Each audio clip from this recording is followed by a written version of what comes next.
right, hello and good afternoon, everyone. Thank you for joining us. My name is Ren Hackley, and it's my pleasure to welcome you on behalf of the Ohio Program for Campus Safety and Mental Health to today's webinar, Nothing About Us Without Us, Voices of Ohio Student Mental Health Leaders. Before we dive into today's discussion, I have a few announcements to make. So thank you to everyone who joined us at the OPCSMH 7th Biennial Conference, The Evolving Landscape of Campus Behavioral Health in Dublin, Ohio this month. We enjoyed a day full of engaging presentations and connections with fellow campus community partners. Presentation slides and resources from the event are available on our website.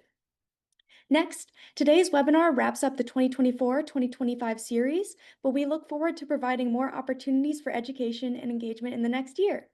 It is also time for our annual topic survey, so please take a moment to complete this brief survey to inform our programming for the 2025-2026 webinar series and share the topics that would be most beneficial to you and your campus communities. We encourage you to like and subscribe to our social media channels and visit our recently updated website where you can find additional details regarding upcoming events. Finally, this webinar will be recorded and the video will be made available for viewing on our YouTube channel. Now, I am excited to hand it over to our OPCSMH consultant, Louise, to introduce members of the Collegiate Mental Health Advisory Board of Ohio and moderate this important discussion on the student perspective on mental health on campus. Hello, thank you, Ren. Hello to everyone here today. My name is Louise Fetchu, consultant with the Ohio Program for Campus Safety and Mental Health. Today, I would like to encourage you to post any questions and comments in the chat so we can keep the discussion alive and well as we go. So I can pause, ask your questions, and we can make this as engaging as possible. So without any further ado, I will go ahead and pass it off to our esteemed panelists for brief introductions, and we will go ahead and let Rachel kick it off for us today. Hi everyone, my name is Rachel. I use they, she pronouns.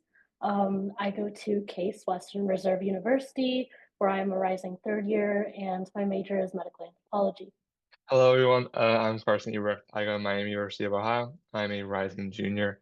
I'm a psychology major with a pre-medical co-major, and I use he, him pronouns. Hello, my name is Madison Wells. I use they, them pronouns, and I'm a third year undergraduate social work student at Ohio University. Thank you all for being here today. So let's go ahead and get this discussion started. Nothing about us without us emphasizes inclusion.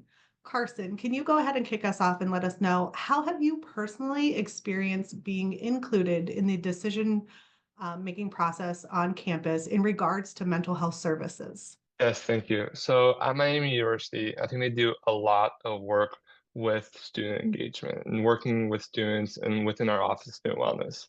So personally, as a president of an organization that prides itself in promoting mental health awareness across our campus, Active Minds, we work really closely with Office of Student Wellness to promote student wellness on campus.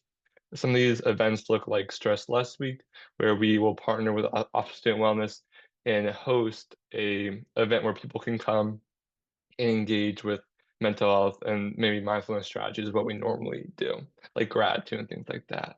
As well as at Miami University, we have a mental health and well-being task force. And what they do is they work closely with administrators within Office of Student Counseling and Student Wellness, and they work with students on campus to look at what Miami University is doing in terms of mental health and what ways can we move forward and what ways can we change the culture around it, which is, if you want to learn more, you can always go to Miami University's website. But yeah. Similar to that, my school just started the Peer Health Educators Program. It's run from the University Health and Counseling Services on campus. This is a program for any student to apply to. And in this program, we as students create mental health projects that we would like to see around campus. For example, the cohort last year did a Z's Get Degrees program, talk about better sleep habits and hygiene. When I joined last year, I was able to create a checking in, not out program with my peers to make kind of a wellness program around emotions and naming emotions. And already with this program, we've done one tabling event and one presentation, and we've been able to reach out to over 60 students on campus. And it's something that we hope to expand more and reach more students out with as we table more and present more. Thank you for sharing that. That sounds like some pretty impactful ways that you and the rest of the student life are getting incorporated in the process. So that's just wonderful. Let's go on to our next question. And Madison, I would love it if you would be able to kick it off for us. How could students play a role in shaping mental health policies on campus? And how can institutions better integrate the student support? Well, as a student, I have seen how easy it is for mental health resources to feel distant or overlooked. In bridging this gap between students and campus care, I believe that starts with intentional outreach. And this may look like having people who regularly show up in student spaces, not just during high stress times, and people who feel approachable and familiar. And I believe this also means gathering feedback in ways that kind of actually reach us, not, well, through focus groups or in-person conversations, not just mass emails that tend to get lost. When outreach staff reflect the communities that they serve, this is where real connections are built. It creates a sense of trust and it makes it more likely that students will use the support available to them. From my perspective, that kind of presence and follow through makes all the difference. Similar to that, I know our school could definitely get better with marketing resources and actually connecting students to these mental health resources that already exist on campus. For example, we have a student emergency fund for any students who encounter an unexpected medical bill and need to get funding through the school for that. It's not on our website. You cannot find the Student Wellness Fund super easily or directly. And this is something that you can only access if you know what the Student Wellness Fund is or if someone told you about it. And then you Google CWRU, Student Wellness Fund. So I definitely think going further than just emails and then also being a little bit more, making these systems more easier to navigate and accessible to students is really important. Yeah, I love what Mass and Rachel both said about that. I think in addition to that, when like giving resources to students is always gonna incentivize them to do more. But I think also giving them the freedom and also encouraging them to actively engage with mental health and to actively pursue that, uh, pursue those initiatives on campus, I think can really be beneficial because there's a lot of people on campus that have really great ideas. But how do we advocate for them and how do we encourage them to go about and do what they think and make that into a reality?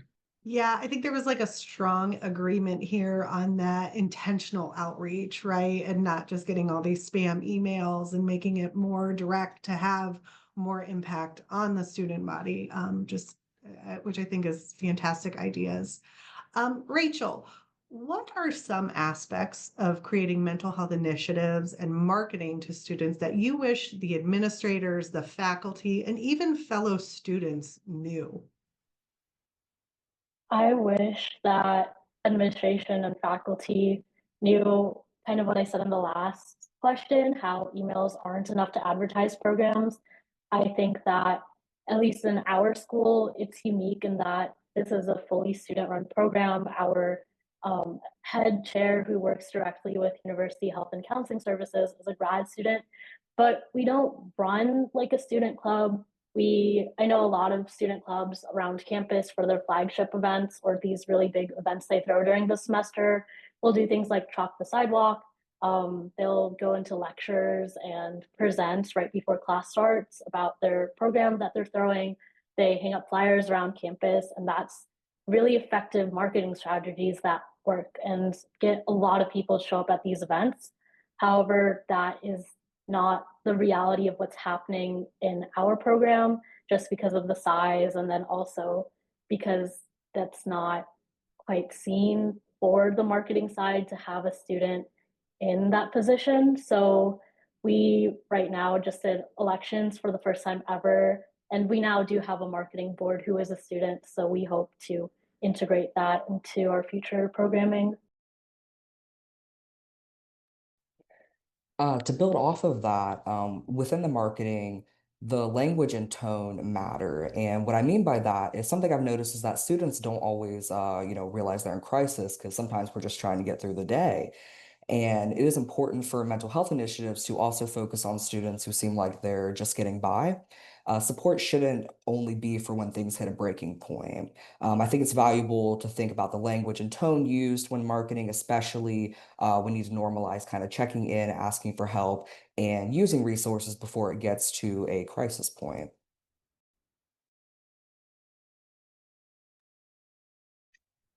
Well said. And I'm just wondering, do any of our other universities in regards to Ohio University or Miami, as Rachel mentioned, a marketing board that is focused on that? Do either of you know of any marketing boards that exist on your campus that are trying to take that into consideration? Madison? I'm a bit far removed, being in the social work department, so I will say I don't know, but that doesn't mean it doesn't exist. Right. Yeah, it just sounds like such a great idea. Just really letting that student voice be heard. Thank you. Thank you for sharing that. Rachel, I'll have you also kick off our next question. What changes or resources do you believe would make the biggest difference for Ohio student mental health at the state level in Ohio? I believe encouraging diverse perspectives to actually serve on these mental health panels and mental health advocacy positions is a really important step. I think we need more people who are people of color, LGBTQ plus, neurodivergent, and disabled. I think that when we don't have these perspectives on these panels or in advocacy spaces, that we're not going to see this kind of perspective or approach to necessarily include everyone and include all people and really carry everyone along with us as we progress forward with mental health policy. Hey, Rachel, I have a quick question. I was just curious. Like, I want to get your perspective on how should universities and colleges encourage those perspectives because they really need to be brought to the table. But how can they? I think a really good first step is encouraging more students to get involved with programs that already exist. So, for example, the Peer Health Educators program on campus. I think that a lot more can be done, even if it's through an email, but just like consistently emailing people and maybe even pushing it out to certain clubs on campus, especially affinity groups and cultural groups where not a lot of perspectives are seen, and just telling people, like, even we have an international students department that's open for all people of color, and even just telling people there, like, hey, can you please push this opportunity out to your students? We think that they would be a really good fit for serving on these panels and also making these programs to address like international and BIPOC student needs, could be a really good first step.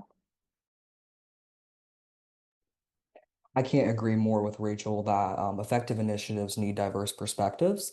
And another to add to this, I feel very passionate about involving more than just mental health professionals in mental health initiatives. And, looking at this, it's more like I said, more than just mental health professionals, faculty, especially professors, student affairs staff, maybe housing and resident life employees, even campus safety, they all play a role in a student's experience. Um, Faculty should have basic, in my opinion, faculty should have basic up-to-date training on mental health, not just knowing what resources exist, but actually understanding what warning signs might look like in the classroom or in a student's work. Oftentimes, students don't say they're struggling, but the signs are there if you know what to look for. And giving faculty that foundation can make a huge difference in catching things early and connecting students to support. Well said, by all of our panelists here. There just seems to be a very consistent theme with, being intentional in our efforts, right? Creating that diverse perspective, and to have those effective initiatives, right, Madison? I mean, that was so well said. And just trying to see those warning signs, right? Before it's too late, because we are normalizing the check-ins and stuff. But if we are all aware, there's that buildup to that, then we're able to address it before we get to that state of crisis. So just so well said, such a great perspective from all of our student leaders here today. So just some really positive remarks in the chat. So thank you all for your feedback. We encourage you to ask questions along the way. Don't hesitate. Our panelists are here to impart their knowledge. So I'm going to go ahead. We'll move on to our next question. And Carson, if you wouldn't mind kicking us off and letting us know, have there been any peer-led or student-driven initiatives on your campus that made a significant impact, and what made them effective? Yes, there definitely have been some at Miami within just the 2 years that I've been there. And specifically, what I can remember is last fall, our student body president really wanted to engage with mental health. And at Miami, there's a lot of uh, different people within different majors, and so you don't get the whole range of people who come to mental health clubs. You don't get the whole range of students on campus. And so what our student body president really wanted to do was bring in those other voices to mental health. And I think what he did was great. So he had a dinner where we talked about mental health, and who did he invite? He invited the people that aren't normally in the conversation, the fraternities, the sororities, all their presidents got to come, and all the mental health clubs also got to come, and then also with administrators from Office of Student Wellness, Office of Student Counseling, and Student Life. And so within that, that brought the conversation to more people, and that allowed for that conversation to then be brought back to their fraternities or sororities, which I think is really important when we talk about expanding our reach to people and meeting them where they're at. He brought people that we normally don't get at our clubs to be engaged with that conversation. I think that's always very important when we talk about it. But in addition to this, what what led from that experience in the fall, our student body president brought AJ Brown to talk, which is an Eagles wide receiver. He brought him to talk about mental health on campus, and that definitely got a lot more people engaged that otherwise wouldn't have, which I think is really important. Yeah, kind of along the lines of breaking down that stigma at Ohio University, one student-led initiative that I believe has really made an impact is the Bandana Project. And this may be taking place at other universities too. I just know specifically for OU. Um, and basically, peers can stop by, there's like a designated office at OU and get resource cards and a green bandana. And essentially, this is a peer support effort where students wear lime green bandanas on their backpack to show that they're a safe person to talk to about mental health. And it's not about being a counselor. It's just about being informed and willing to help connect someone to resources. And I think what makes it effective is how visible and approachable it feels. Again, this, helps break the stigma and shows that support can start with a simple conversation between peers. I think for me, I've had a lot more experiences with broader health initiatives and seeing impact.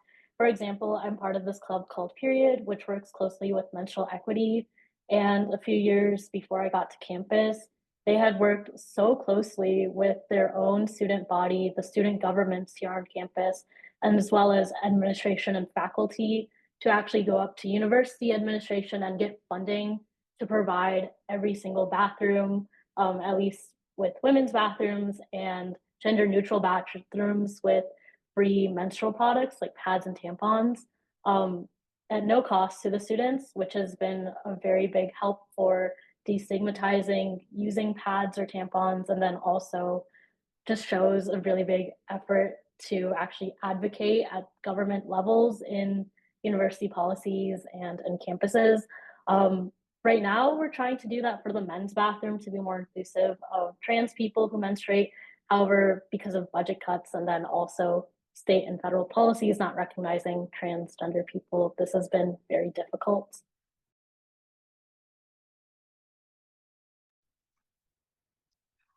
Thank you all for sharing about the wonderful work going on your campuses. Madison, as a follow-up, If a campus wanted to get started with the bandana to try and help raise mental health awareness and things of that nature, do you know where they could go to learn more in regards to getting that initiative going?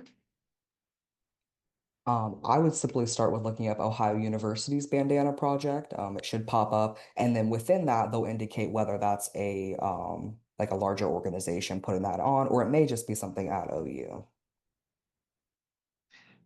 Thank you so much for that additional information. And Madison, I'll have you just lead us right into our next question. Are there specific areas of mental health that you feel are currently underrepresented or overlooked on your campus? Excuse me. For example, like while suicide prevention may give significant attention, other concentrations such as eating disorders or trauma-informed care might lack the dedicated resources or the visibility. Yeah, I actually do feel quite passionate about this. And personally, I've experienced the impact of suicide within my community that left me asking, what now? And I came across the concept of suicide postvention, postvention being an organized response that supports individuals and communities in the aftermath of suicide. And I did not have the language for this to begin with. It was conversations through supervisors, through research that I came across this concept. And I do believe that we should be teaching suicide postvention with suicide prevention.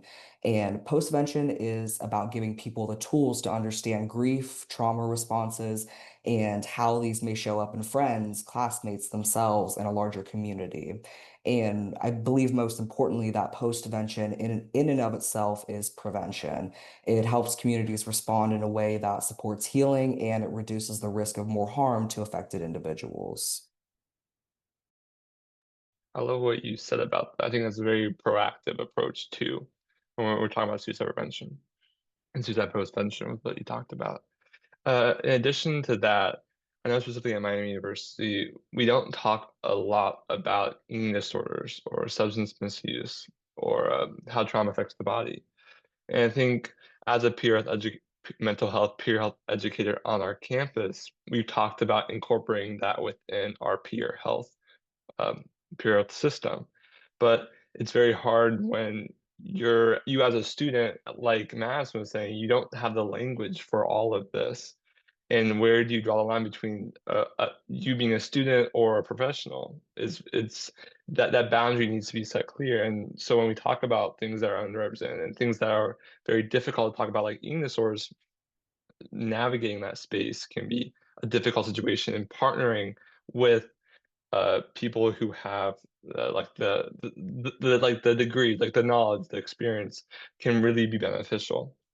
And we've done a little bit of that on my at my club at Miami University, Active Minds. We've tried to navigate that a little bit because the conversation needs to be there. It needs to be there because it affects people. It affects them, and talking about it can help. And so, how do you navigate that is really you have to navigate it in a very appropriate space, but it needs to be there. I wanted to build off of what Carson said about creating spaces. I feel that in my campus, there aren't a lot of intersectional spaces to discuss mental health, with being like an international student or being LGBTQ plus. I feel that um, people of these demographics experience much higher rates of racism, homophobia, transphobia, ableism, what have you.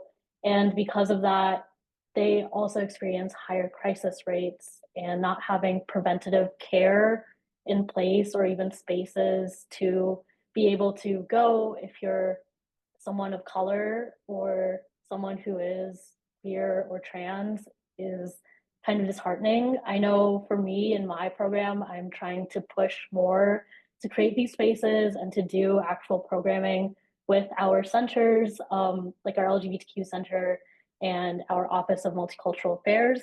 Oftentimes, what gets told to me is that whenever we make a program that's like specific, especially to like when we try to BIPOC focus it, to say like Black people or South Asian people, we get told a lot that like if we make this one program for this one group, we're going to have to make it for all these groups, and then we're going to like miss out a group by accident. And on top of that, with administrations kind of erasing DEI language and programming, it's been even more difficult to get this started up. But I feel that we still need to start somewhere. I still feel that creating these spaces is so important to including everyone in the conversation, with any kind of mental health care or crisis that someone might be going to. I feel that that's such an important first step.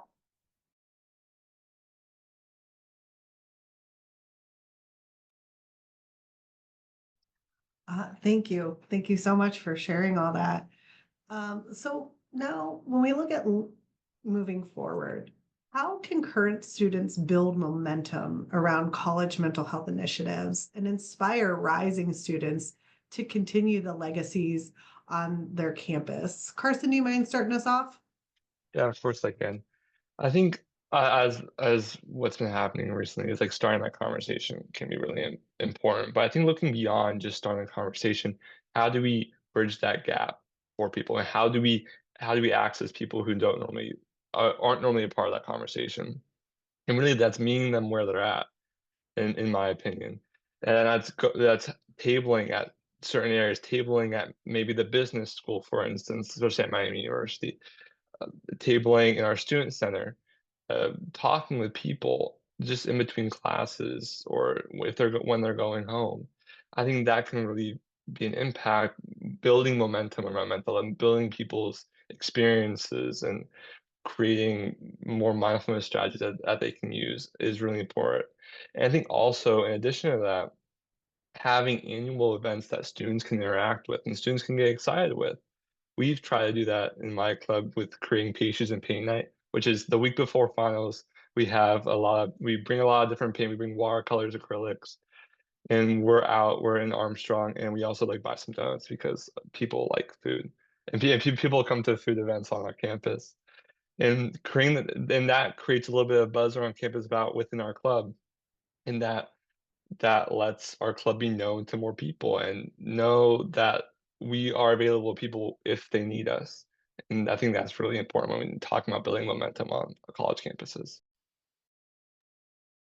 I agree with Carson. I feel that for us, we could be much more integrated in our community. I think having solidarity with student activism and advocacy is going to be really important. For example, like being a resource that students can go to, like after major club events happen or after protests or any kind of like division that we're seeing right now, especially with policies being passed that kind of undermine the student body and undermine our students here is going to be really important. Yeah, to build off of that, I think when we see the successes, a lot of it is about sharing them. And with student mental health leaders, I think we should document and share the successes of our campus mental health initiatives, no matter how big or small. Sharing what works not only celebrates progress, but it also helps build momentum. It can inspire other campuses and show other campuses how to take those ideas further. And when students take the lead and show the real impact of their work, whether it's through data, personal stories, or strong partnerships, it makes schools more likely to keep supporting student-driven efforts. I also think it helps build a more open and collaborative culture around mental health on campus between students, faculty, and all of those in between.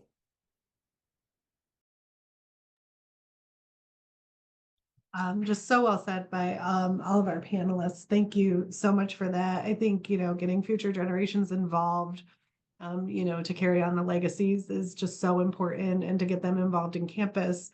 So to kind of piggyback off of that, if you were speaking to, an oncoming freshman, what advice could you offer them to help get them involved in the student body, find their student voice, and get involved in some of these initiatives? Where would you tell them to go, or how would you give them guidance to, help to become a student leader in that regard?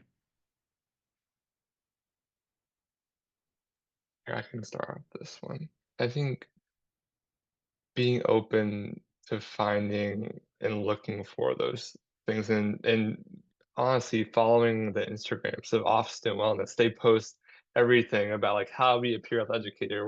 We hire every year, and what events clubs are doing. I think that's really important to have that social media aspect. But in addition, students might not be on social media. So how else are you gonna promote that? That could be flyers in dorms or things like that that people can interact with and see when they're walking to class. And so talking to students and talking to a student who wants to be engaged with it, I would say just be looking for opportunities and go to organizations, or when peer health educators come to your dorm, engage in those conversations. I think that is what I would tell a prospective student. I really like how Carson talks about that action piece of going to the initiatives because, most often they're not really going to come to you. And starting with what you know, as in terms of if you see like a flyer about something, read a little deeper into it, ask that question, Google it, or even most universities will have a web page or like a student org web page. I know with OU it's Bobcat Connect.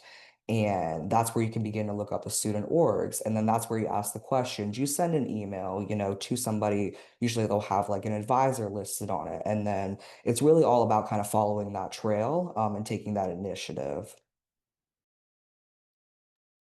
Kind of going off of what Carson and Madison said, I know for us, something I really feel passionate about is getting UH and CS, or Student Health and Counseling Services, advertised more when freshmen come in for orientation.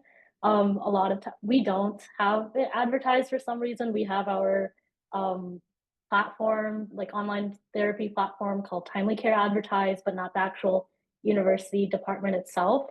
I think a really big first step, just before even policy or being involved in policy gets started, is letting students know that we have like 15 free therapy sessions every year that students can access at no cost, that our health services will like vaccinate students and also give them health services at no cost or refer them out to other departments or health services around campus. I think that not a lot of students know of these initiatives or programs, and that the best way I felt to be able to advocate for university policy, especially surrounding mental health, is to be able to access the service, to know in depth where the services work for you and how they don't work for you. So that's something that I would hope to do with freshmen. I want to piggyback quickly cycle back with Rachel and Madison said. I love like sending that email. The problem is a lot of students get a little bit afraid of sending emails. And so how do we make that an easier task?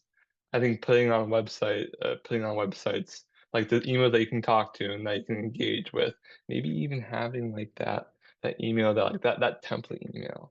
It makes it a little bit less of a barrier for students. Yeah, I think that's a good thing to talk about.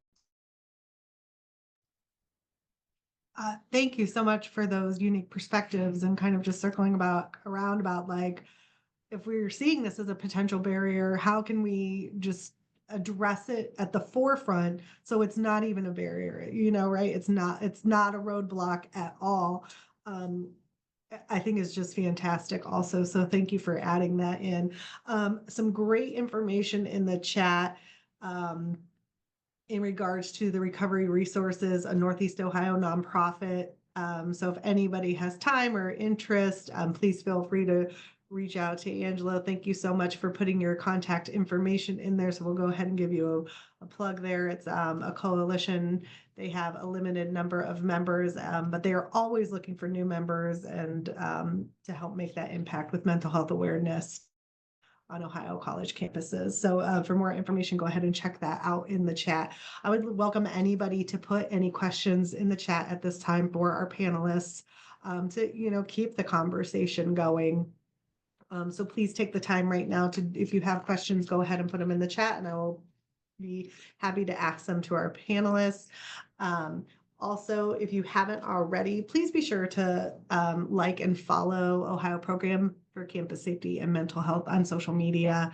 And so you can take advantage of the resources that we have to offer for colleges and campuses all over the state of Ohio.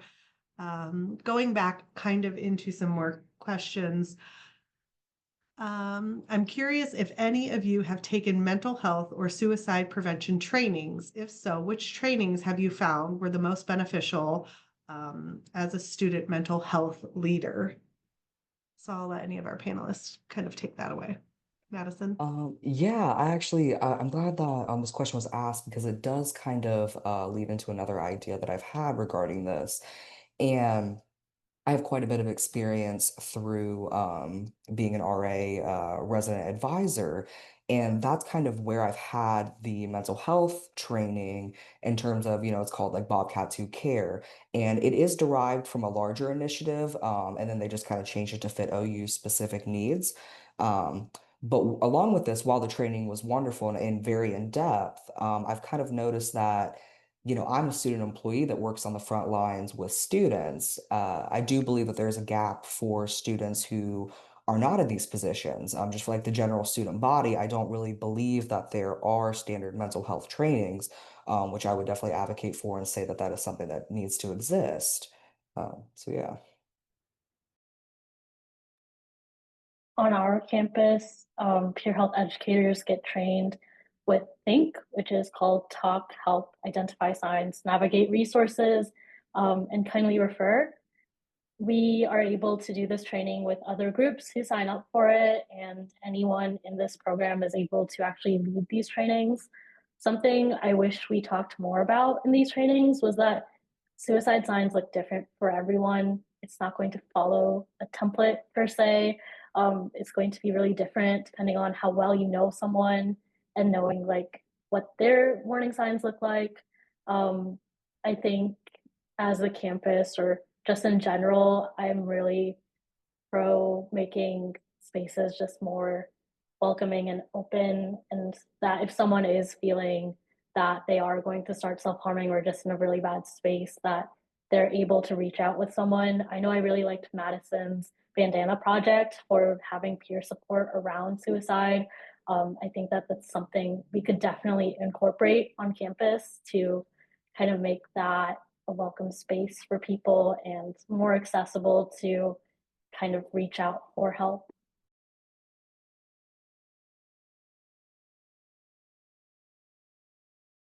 Yeah, I know.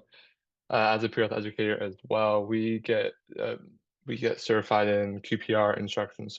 So we give out the QPR, which is a nationally recognized organization. So question, persuade, refer. And I think that is helpful in a lot of different ways. We try to put our little spin on it before talking about more like statistics involving suicide and what to look out for. But I think it's really important when talking about like how to ask a person, like, have you had thoughts of suicide? I know it's just within my first training to RAs and some students at a dorm, like I we had odd numbers, so I was partnered with one of them, and you just could not say the word suicide. And having those discussions, I think, is really important because it you can reflect and say, okay, what do I need to do to help prevent suicide on my campus? I think also adding to that, another barrier for students to reach out is something called the pink slip. So if you go talk to a therapist or someone confidential and they evaluate that you are having signs of suicide or suicidal ideation, that a, well, initially a police officer won't come get you, but it can lead to that if you refuse to go to the service. But for people who are in vulnerable positions with the police, that can be very difficult to have open conversations about, and to have such an intervention can also deter a lot of students who are people of color from going to actually seek this kind of help. And so just being mindful of how those systems also interact with intersectional identities is really important. Thank you all so much for sharing the mental health trainings and stuff that you have been a part of. It's good to hear that, the peer educators are getting that. But then once again, opening it up to the whole student body, right? like what is out there for people who aren't necessarily mental health student leaders, and how can they access some of this stuff? So getting those conversations started. Um, Another question that came in is, can you give any tips to engage students in mental health programs on campus? Some of our campus struggle with getting that student involvement, specifically to a community college, right? They're more of a commuter campus. So like, do any of you have tips to get that student body participation? Yeah, we have also struggled on this at my university. I think it's at a lot of colleges. When I talk to other active minds, clubs from other or universities, what we have found when just recently I just became president of our organization, what we found is meeting people like just in between class changes, like between the hours of like at Miami, like it's really busy between like 11 to 1. And so going to like outside on campus, like we just have students walking in, and so we'll engage with them. We'll have like a fun activity where they can just interact just quickly, and then they can pass by, maybe get like some candy or things like that. I know what we do a lot is we have every one of our events, we have this board and we have a post-it notes on there. So you write one for somebody else and then you take one. And so like that's just a little way that you can practice gratitude. And like people are always so engaged with it. We get a lot of engagement. That's one of the ways. It's hard when you have student schedules because like sometimes they have classes during that. So like how do you staff that? But if you navigate through that, I think is and just look on campus of like when people are going to be walking and like in populated areas. Yeah, I think catching people at busy times or during passing period is really important. And then also changing where exactly you're tabling. So I know in our campus, we have a specific section for business students, and business students aren't really going to pass by to like the engineering quad that's all the way on the south side of campus sometimes. And so being able to hit all demographics and not just relying on being in a student center is really important for outreach and also getting different perspectives of people of different majors to join. Um, Definitely this is something even outside of the realm of mental health programs, just engaging students in any program on college campuses can be very difficult. And I think I'll draw a little bit on the RA position that I've been in. One of the things we have to coordinate, student events. And to be completely honest, don't be afraid to use the food, use food as an incentive. And that is something that with programs I've seen without fail, typically have a little cookout, something like that. That's where you really will draw people in because who doesn't like food, especially broke college students. And I think this is where you have the individuals there, obviously you have the food, but then you have the outreach individuals who are actually facilitating conversations. And you want the conversations to flow naturally. You don't want to be like, kind of breathing down their neck about, you want to like start, make those personal connections and then, speak about the initiatives, who's hosting the event and things like that.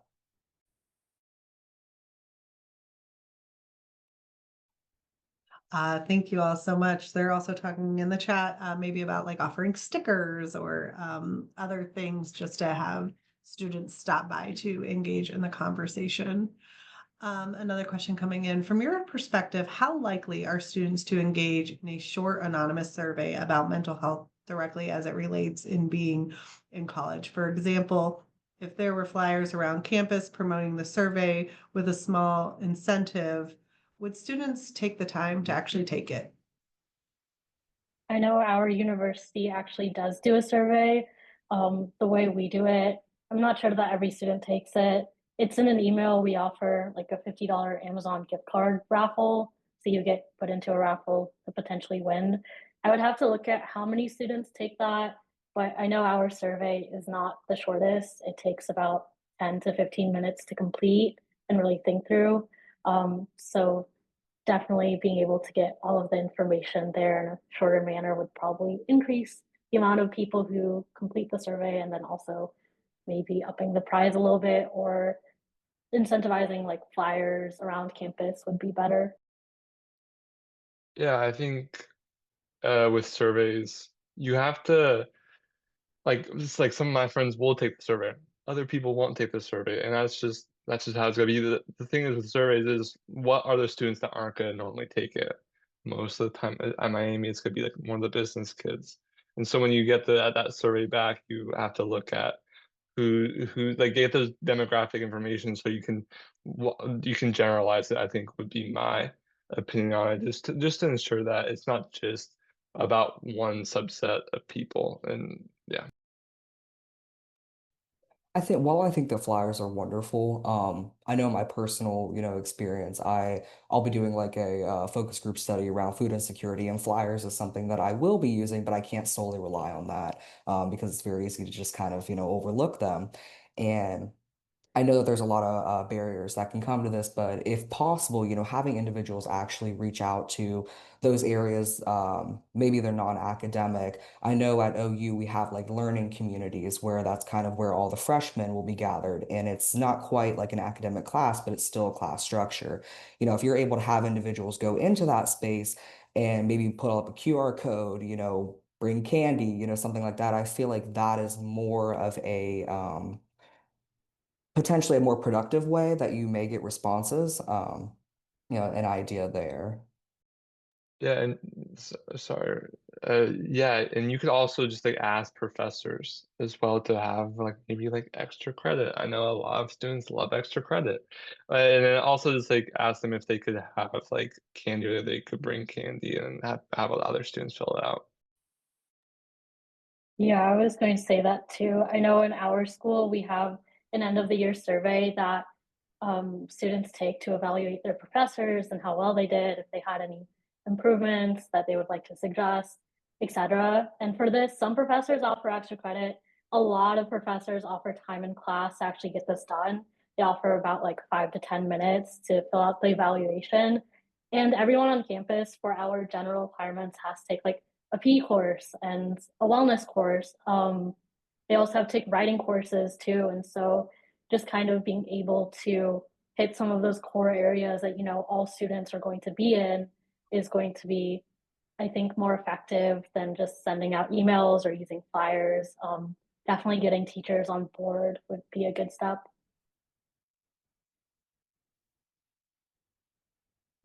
Thank you.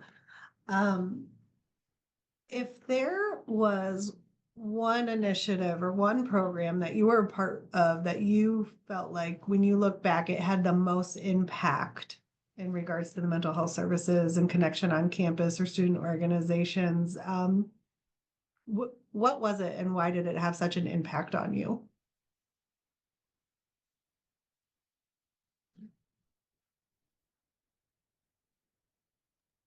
Yeah, I I think think, oh, Madison, Oh, you go let's go ahead. ahead and go with Madison real quick, and Yeah. then we'll skip over to Carson. sorry about that. I'll just speak very quickly on, I really do think it is a bandana project. I think that is something, I just think it's a wonderful model because if you have a day, where you're struggling and you see a peer that has that, it's uh destigmatizing that, and it may make you feel more comfortable to go ahead and walk over to, maybe the counseling psychological services, or it may make you feel comfortable to approach that individual and ask, hey, do you have any resources here? Yeah, and I've heard of the Banana Project too. We don't have it at Miami, but I've heard it from other universities. I think what has been most impactful, the program is Stress Less Week. So within April, we have a whole week where just a bunch of different events. AJ Brown, he came during Stress Last Week. And then we have like free coffee on campus. And then we have like a little like fair where like all the mental health clubs like come in, off student wellness, different other mental health related activities for people to do. And we had probably about like 500 people come to that. It's like a 2 hour time frame. And they had like crew necks. Like I have a football that says like "Be Well" on it because they're trying to like get like a different group of people, and so I think like doing that, doing that initiative was really impactful because you just had so many people on campus engaging. Like we've never seen 500 people come to an event, come to one of our Active Minds events, but it was cool to see that on campus and cool to see all those things that our university is doing. Similar to Carson, our campus just implemented Fresh Check Day, which we have like a lot of mental health organizations come on campus. We have different stations too, not just geared towards mental health, but also like other areas of health and preventative services. I believe we have resources to access food. We also have, I think one of my favorite stations to go is like how much alcohol should you be drinking, or like how much is one serving of alcohol, and then using like these glasses that kind of shift everything out of perspective to kind of realize what it means to like feel drunk, or like how to be able to like navigate those spaces with peer pressure. It is also amazing for getting programs and services out and around the community. And it's something that we hope to work on this year too.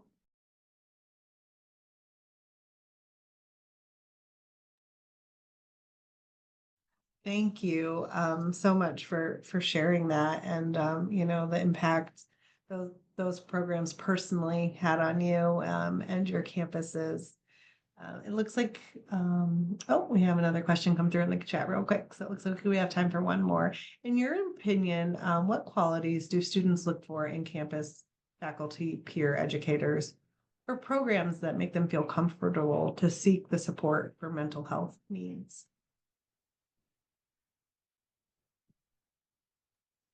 I think for me, something that was really big for getting me to join peer health educators was seeing other people of color also in the space.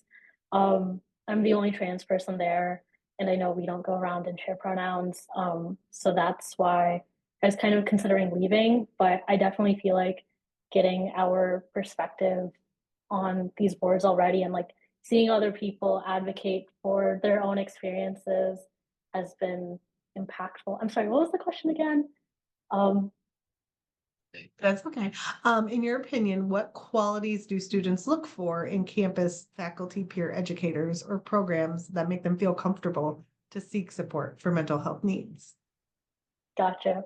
So I think just community, I think different perspectives, and I think a welcoming space where you know that if you don't exactly look like the people who are on campus, as long as it's not like a homogenous space, that you're still going to be welcome and you're still going to have a voice and be heard. I absolutely I can't agree more. I think it is a sense of if I see myself in an individual who is speaking about these initiatives, that kind of speaks more to, okay, well, then maybe it's okay that I can seek out this help. If it's an individual who, is not very much, like me in any way, and that's constantly, the kind of individuals that are speaking about this, it does feel a bit, alienating. So I think it is about just having represented diverse perspectives like we spoke about, and representation of, I'll just dub it outreach coordinators that speak about mental health initiatives. Yeah, I agree with what they both said about that. I think in addition to like how to be talk with like what do you want out of a faculty advisor or just an advisor or anything like that, I think making that connection outside of mental health is really important before you even start the conversation about mental health to get them maybe more comfortable and feeling that they can open up to and a bit more like just asking about something that you talked about previously. And within our club, that's what I try to do all the time because we want people to stay. I mean, we want people to feel like they belong to something. And so I think that feeling of belonging is really important, and then you start the process of asking about also I think having that connection, creating those connections, I think is really important when we talk within faculty advisors and just advisors and things in general.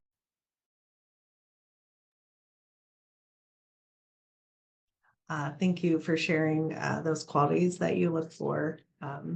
And just, yeah, having that sense of community and belonging, and just how important that really is to be able to start those conversations and have those safe places created.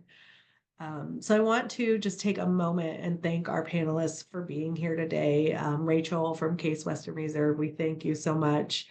Carson from Miami University, we thank you as well. And Madison from Ohio University, thank you so much. Your time, your perspectives, your thought, it was so valuable today to keep those conversations going, engaging future student leaders. and just sharing your perspectives, as students on campus who are seeing this, day in and day out. If you are a participant here today and have a moment and could complete the brief survey, it is located in the chat. If you haven't already, please like and follow us on social media at the Ohio Program for Campus Safety and Mental Health. And we just want to tell you all thank you so much for being here today, and we look forward to keeping the talk going. So have a wonderful day, everybody, and thank you so much.